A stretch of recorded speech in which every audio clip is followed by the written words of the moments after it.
So, had the old girl outside yesterday, so we drove her off the lift, let her park outside. So here's a little walk around with that.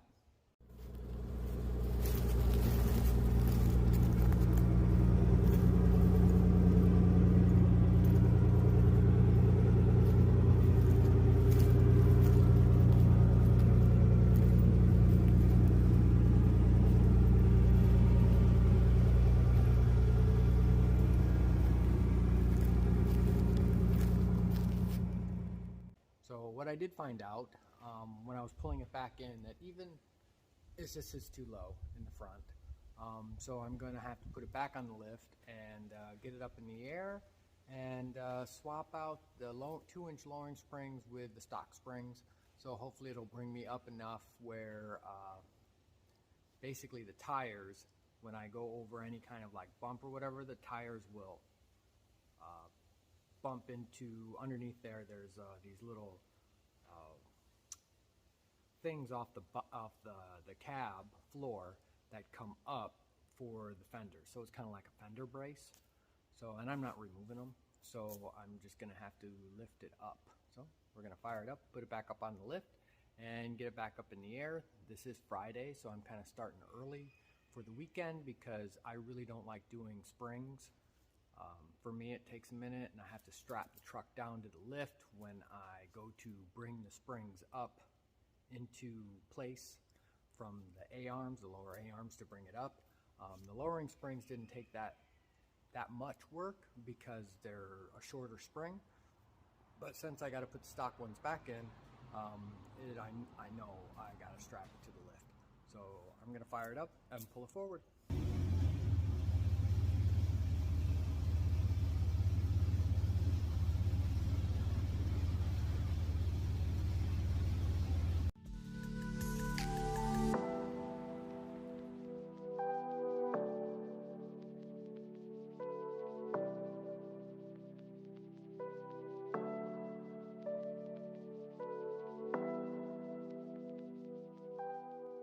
So this is the struggle. See that? That's another issue. Yep. Well, let me get this jacked up, get the stands up underneath here, and then let's raise it up.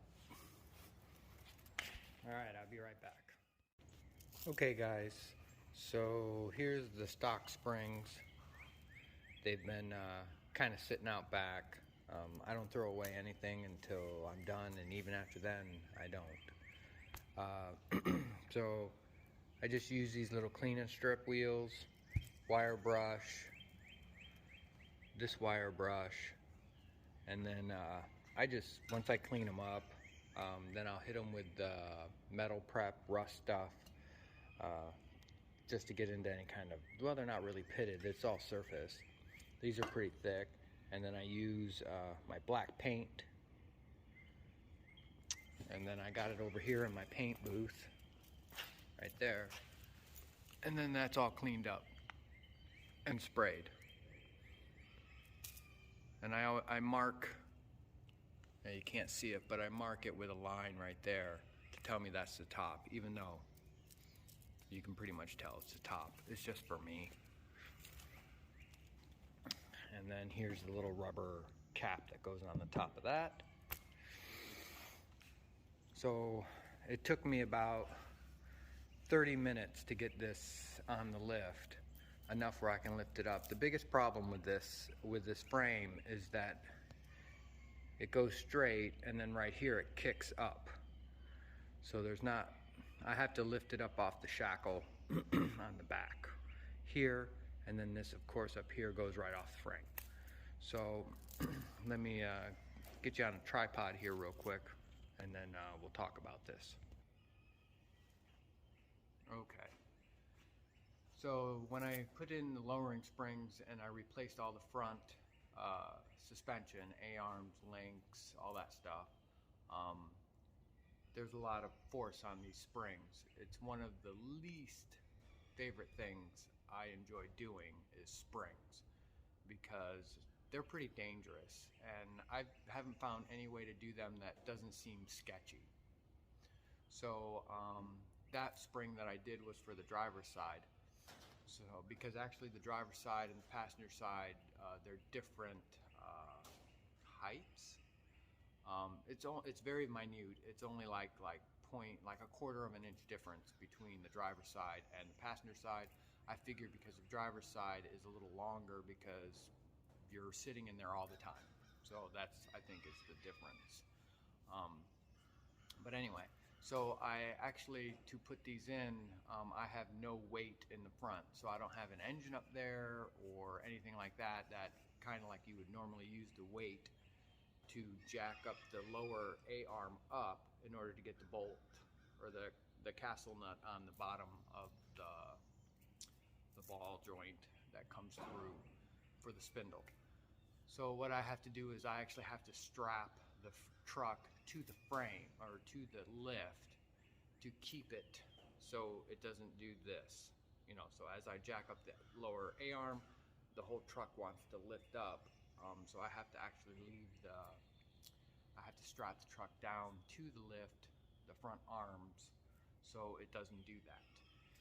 That's why it's especially one of my least favorite things to do. So I did swap out to the smaller tires, but as I showed you that it sits too low. Just overall, it bumps, the top of the tire bumps the top when I just hit a little bit of a bump, even just coming into the garage. It came in and then poof, and I was, okay. So I solved my turning issue with hitting the fenders, but then I created another issue with it being too low, where it's like it's so low, I can't even get the lift arms underneath. That's a problem.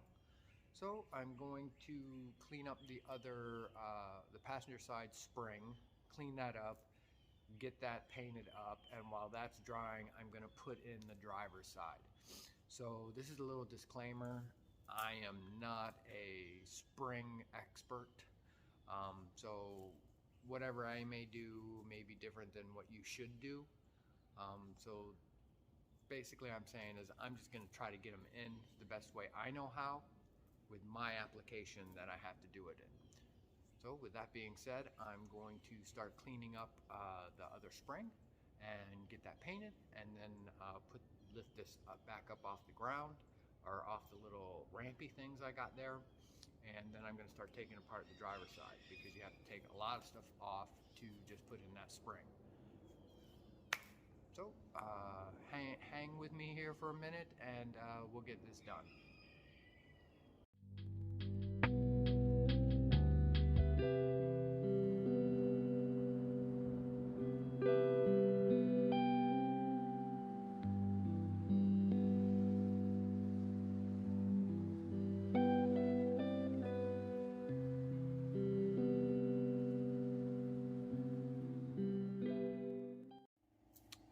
Alright, so that's how I kind of clean them up. I could have bought new springs. They're about, well, ones off Amazon are like 110 bucks. The ones at the local Napa are like 300. But since I still have them, I'm just cleaned them up and I'm gonna paint them, or I'm gonna paint the passenger side one, and then we'll start ripping apart the front end. All right.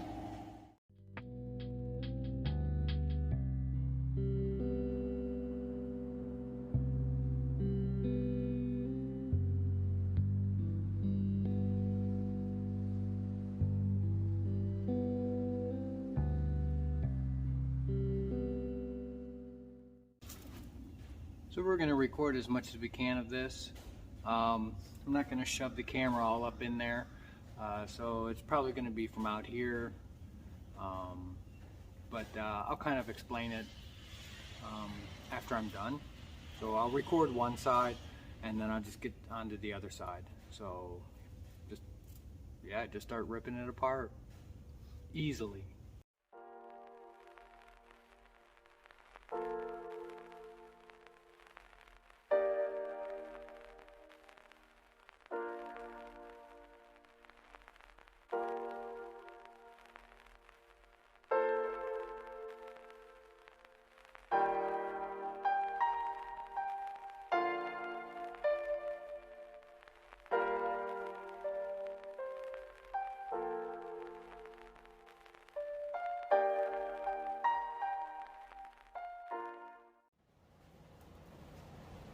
So I used a spring compressor to compress the spring down.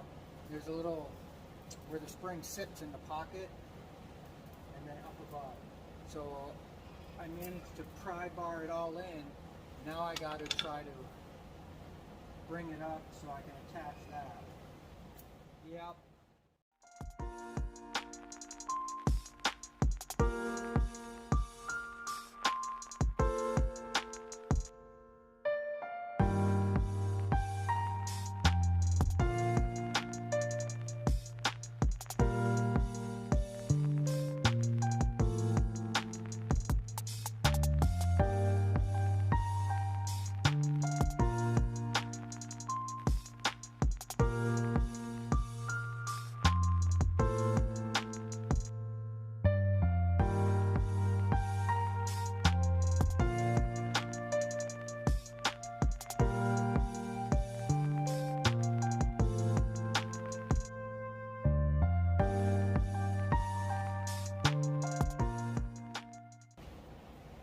There's the driver's side.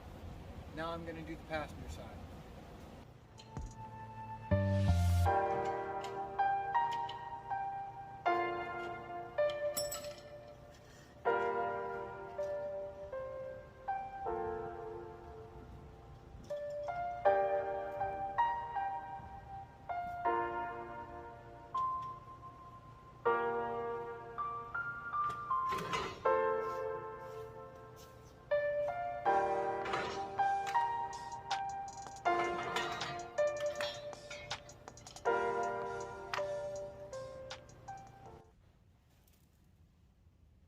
Took a little break, went to lunch with the wifey. We had some Chick-fil-A. Chick-fil-A isn't sponsoring me, but if they are watching this and they would love to, we would totally graciously accept that one. All right, so let's try to put this spring back in.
So when I went to take off the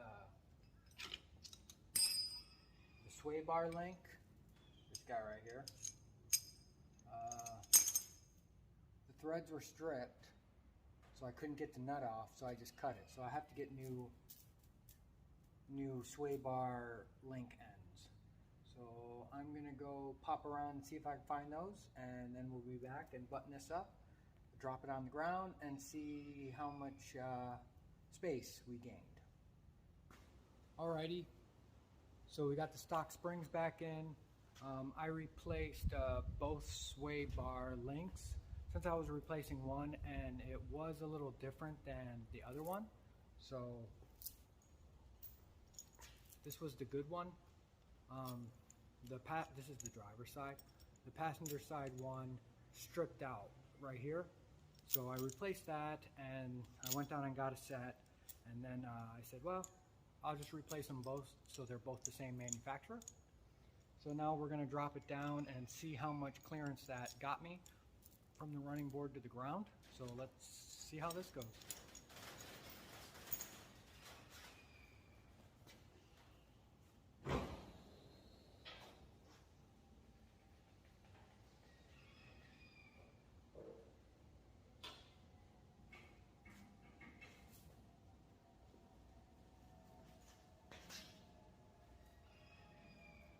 I can already tell that that's a lot more clearance,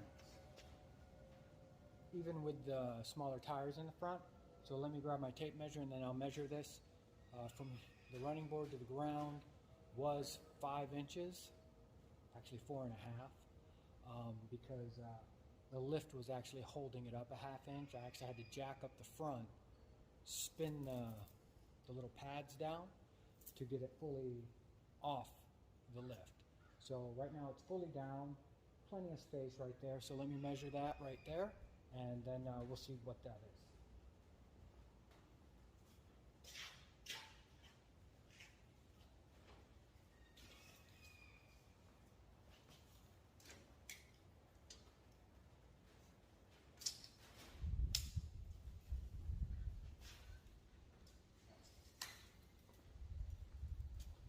So I did gain 2 inches, so now we're 7 in the front and 7 in the back.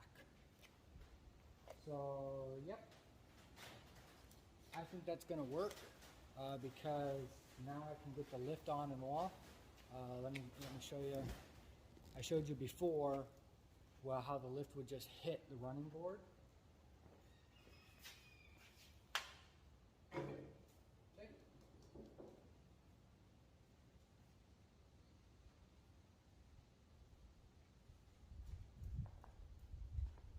So that'll work. So springs changed out, basically took me all day. I mean, I did take an hour for lunch with the wifey. So yeah, I like that, and I'll go with that.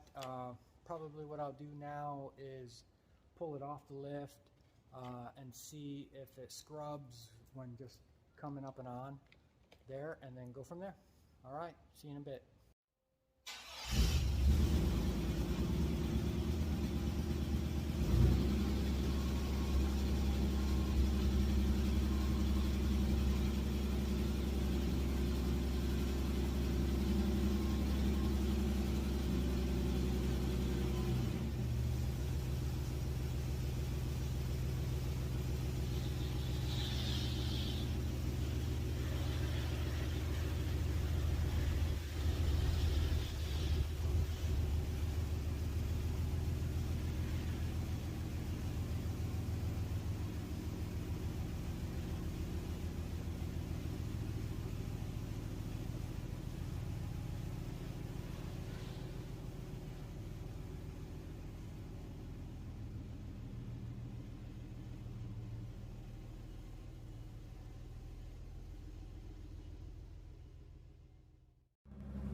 Yep.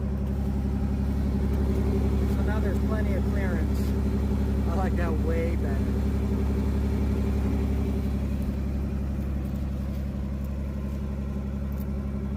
Yeah, I'll go with that.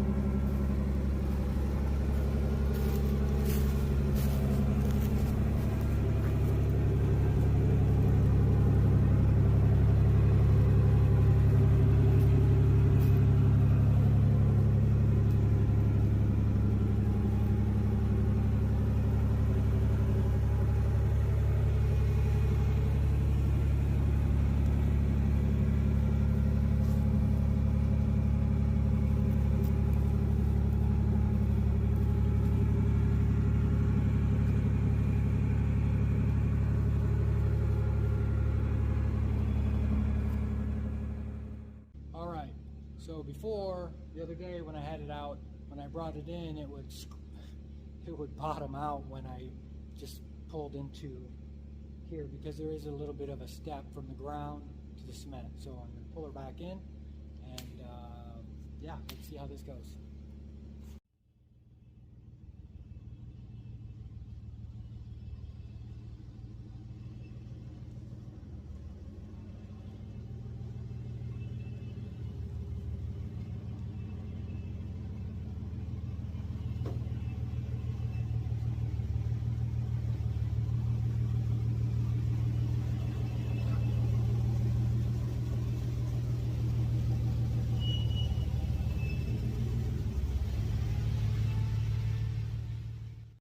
It's starting to rain here, so they went right up on the lift, no problem, easy peasy.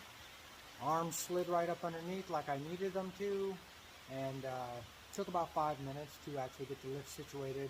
It's all because of those rear standards, how they have to go, and specifically in a certain spot because of that kick up on the frame.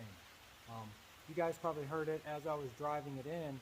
I was hearing like a squeak noise. Well, the driver's side dust shield that goes up against the rotor, when I was prying down on the spindle and lower A-arm to put the spring in, I must have put the dust shield up against the actual rotor. So I pulled the tire back off, moved the dust shield back, and no more squeaking. Yep, so that's pretty good for day one. We'll get back into it in the morning. I'm not sure what I'm going to quite do tomorrow, but I've got a lot of stuff to do, so we'll just pick something and go from there. So I'll catch you in the AM. So it's Sunday. I decided that today I'm going to emergency or parking brake cables. When I got the truck, mine are cut, so I ordered some AC Delco cables, so I'm going to put those in, and I still have to figure out all the mechanisms up in the cab. I don't have any of that stuff, so but we'll start with putting cables in. So we're up underneath the truck. So as you can see, someone cut the cables back before I had the frame. So I don't know why, it doesn't really make sense, but for whatever reason, they're cut. So let's start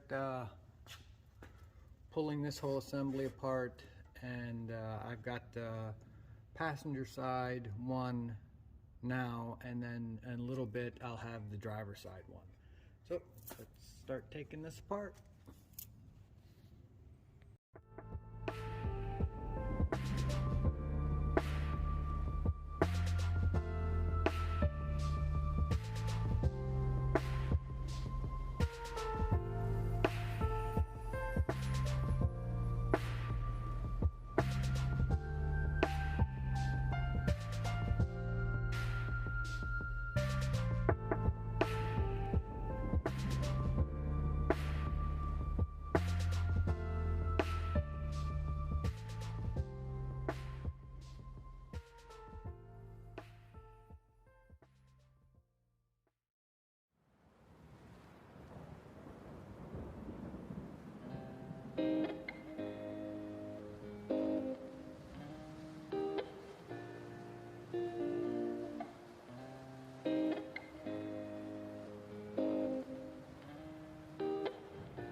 So I got the new parking brake cables ran all the way up and into these pieces right here. There, right there, and all the way back. So on this frame, it's 2004 Silverado. They just have like little push clips. So you just push them in and pull it out. Since the cable wasn't attached to anything, it was very easy just to latch it off and pull the cable out, spin this a little bit, push in the 2 tabs, and pull it off. And the end, it goes onto the actual brake shoe part of the parking brake. It's just a little, just clips on there and pulls it. Nothing too rocket scientist about this, but I have to find, I'm trying to find my brake lever. So let me kind of poke around for that, and if I can find it, then I'll show you what I'm thinking. If I can't find it, then I have to figure out something else. So when I say I don't throw anything away, this is it. It's actually the brake lever from the original COE. I have no idea how this works exactly, or even if I have all the parts here. So I think this kind of goes down here somewhere, and then it kind of like clicks into place. I'm just not 100% sure how this works. So well, as I'm looking at it, it looks kind of like it goes like that. Yep. So I want to try to clean this up and maybe figure out how I can use this for the parking brake. Yep. Well, let's at least clean this emergency or parking brake arm up a little bit, and while I try to think how this all works.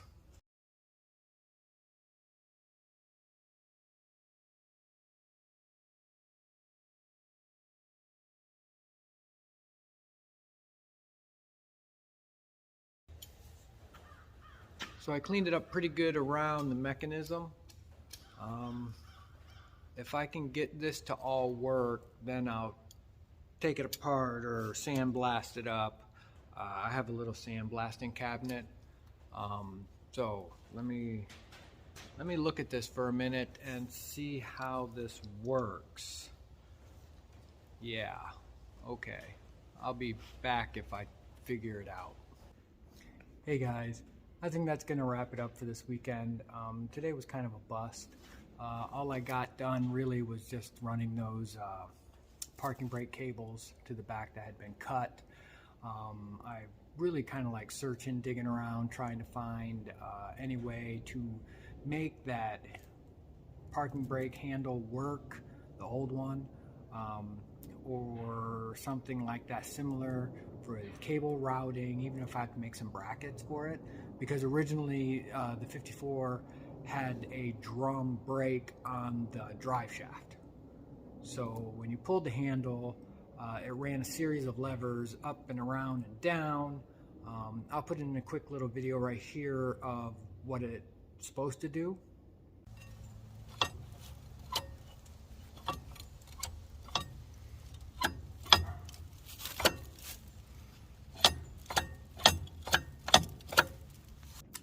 And that's how it kind of works by the video. And so I'm still trying to figure that one out.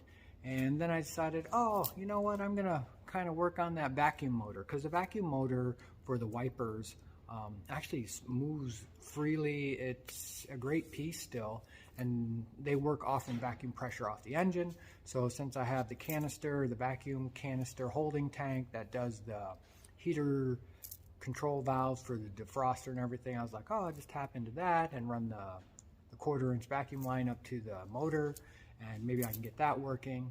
And it seems to, I have to take it apart because it seems to be leaking air along the top seal. It doesn't surprise me. I mean, it's 1954. So that was kind of a bust to try to get that finished up. So really, it was just about getting in the springs yesterday.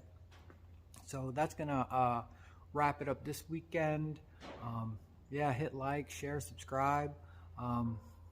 Tell all your friends, comment, because it does help the channel a little bit. And yeah, go out there and build something cool. I'll catch you next time. Bye.